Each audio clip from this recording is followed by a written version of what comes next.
Welcome to viewers from the News Channel who've joined us here now on BBC One. You're watching a This Week by-election special. Voters in the Kent constituency of Rochester and Stroud went to the polls today to vote on a by-election. It was triggered by the defection of the Conservative MP Mark Reckless to UKIP. The Conservatives initially said they'd throw the kitchen sink at this fight. They'd recently lost the Clacton by-election to another Tory defector, Douglas Carswell. He also stood under UKIP colours and he won. He won big time.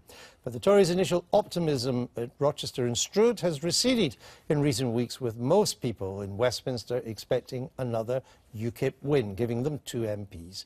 Well, we'll see. We're expecting the result around 3 a.m. this morning, though, in my experience, it can often be later than that. Which is why tonight we're ready to talk for Britain until we do get you the result. And to help me with that, for the next few hours, a panel of top-notch politicians. At least that's what it says here, anyway.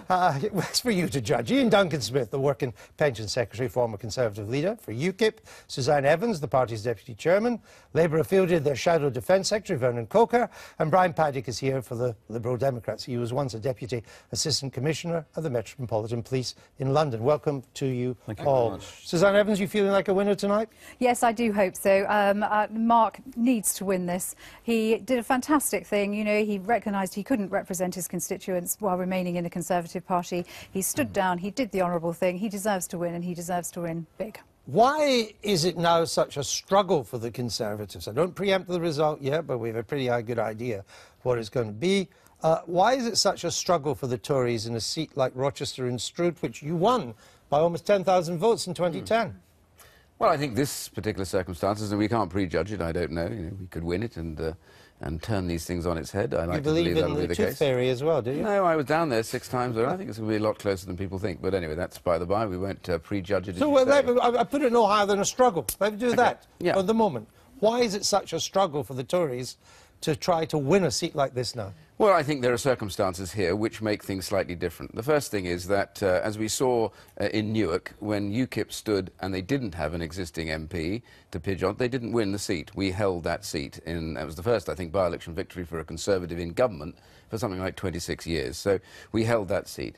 Clacton, we had a sitting Conservative MP crossed over, and he took with him a certain amount of local popularity. That's what happens as an MP. You get to know people, they kind of respect you, and if you say you're doing something, there's a lot of them that will back you, and the same, I think, is going on here to a degree. I don't know how much that will account for it in the by-election, but the reality is that it makes it slightly different if somebody crosses over, because at that point, particularly if at the stage in the Parliament you're not far off from an election, this is a by-election, it allows people to believe that this is a shot at the government or a shot at Westminster, and then it's a different matter. But the big one for us is ultimately the general election, and that's where governments are chosen. You're smiling. UKIP will crow about whatever they want, but I think that's the real reality of the situation. Well, you were absolutely rock-solid confident that you were going to keep this seat.